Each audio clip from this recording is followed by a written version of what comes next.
La máquina va a trabajar ahora, va a tardar un poquito. ¿Por qué? Porque las imágenes satelitales no son fotos comunes, no son imágenes comunes, son imágenes con otra definición, con otro peso. Entonces va a tardar un poquito más en trabajar. Les va a pedir permiso con una ventana, ¿sí? Pónganle a aceptar.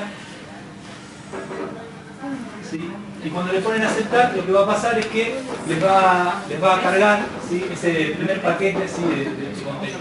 A recomenzar, ¿sí? con lo que intentamos hacer como actividad, que era contextualizar, ¿sí? El trabajo con el PAC, con este paquete de imágenes satelitales, contenidos, de actividades, el impacto de las actividades productivas. Y después de eso, vamos a hacer un repasito suave sobre el software, ¿sí? Vamos a abrir otro paquete más de actividades para que conozcan otro tipo de imágenes, ¿sí? Y después de eso, vamos a dar lugar a la problemática que ustedes nos comentaron ayer, que nos pasaron un par de volantes, porque nos pareció muy potente y muy interesante como para generar un caso de estudio con los chicos. Barra Entre Ríos, y ahí hay uso pedagógico. Hay experiencia sobre el terreno real. Ahí van a encontrar ubicadas todas las escuelas de la provincia, discriminadas por nivel, inicial, primario, secundario, superior. Cada punto es una CUE, Código Único de Establecimiento. Hay una barra de navegación, todos los mapas lo tienen. Esto de los mapas temáticos que cuenta, ¿sí? Tiene que ver con en un mapa que contiene información geográfica, ¿sí? Como puede ser eso, ¿no? Las calles, las coberturas de los ríos u otro tipo de información, ¿sí? para referenciar, para ubicar, para localizar, ¿sí? Se posicionan temas.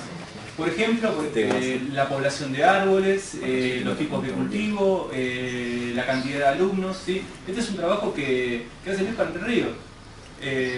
¿No? Entonces, bueno, la tecnología satelital la tenemos cerca, ¿sí? Él mencionó recién una página que tiene que ver con su provincia. Bueno, nosotros ahora lo que vamos a hacer es avanzar un poco con el material educativo que trajimos, pero lo vamos a tener de referente porque es una persona que tiene muchísima más experiencia que nosotros trabajando con estos entornos, trabaja de modo profesional con estos entornos. Entonces me pareció interesante como que, además de, digamos, nosotros que venimos a brindarles la capacitación específica sobre este software, tengan un referente local y con muchísima más trayectoria, digamos, de la que nosotros podemos traer como... No, y está bueno porque no hay mucha experiencia en el uso pedagógico. Esta tecnología larga. Yo cuando hice esta primera experiencia utilizando, no encontré otra referencia. Y había una en la Universidad de La Plata, realizada por la Universidad de La Plata, donde está la cátedra de geógrafo y oceanografía, creo. Estaba Bozano, Carlos. Trabajaron con la escuela media e hicieron contaminación visual. Empezaron a recorrer el centro de La Plata y empezaron a observar los diferentes carteles que impedían la visualización. Y ellos iban marcando puntos de diferente densidad según el tipo de contaminación. Y ahí resultó dentro de la ciudad un mapa temático sobre contaminación visual. El tema de los mapas temáticos tiene un uso político importantísimo, ¿sí? Ideológico. De hecho, por ejemplo, fue usado en la Segunda Guerra Mundial y en otro montón de situaciones, digamos. Vuelca muchísima información, poco espacio, le da una vinculación entre el dibujo y la información, algo que es bastante atractivo para el que lo ve y tiene un efecto bastante poderoso, ¿sí?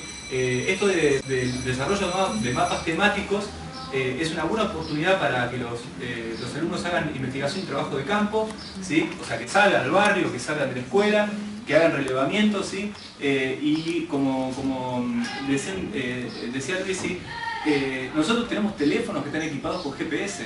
O sea, realmente podemos tomar puntos de coordenadas y hacer un relevamiento con una pequeña investigación y reflejar, ¿sí? De algún modo, algo de este trabajo que viene desarrollando él, ¿sí? Así que bueno, ahora lo que vamos a hacer es, Luis, vamos a avanzar un poco sobre el 2MP. Opción de gráficos y anotaciones, aparte de línea y polígono, también tengo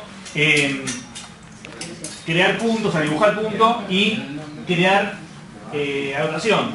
Puedo crear una anotación sobre la imagen satelital, puedo pegar una etiqueta sobre la imagen satelital. También de las grandes herramientas que tiene el programa es la capacidad de generar mapas. Estoy generando mis propios mapas.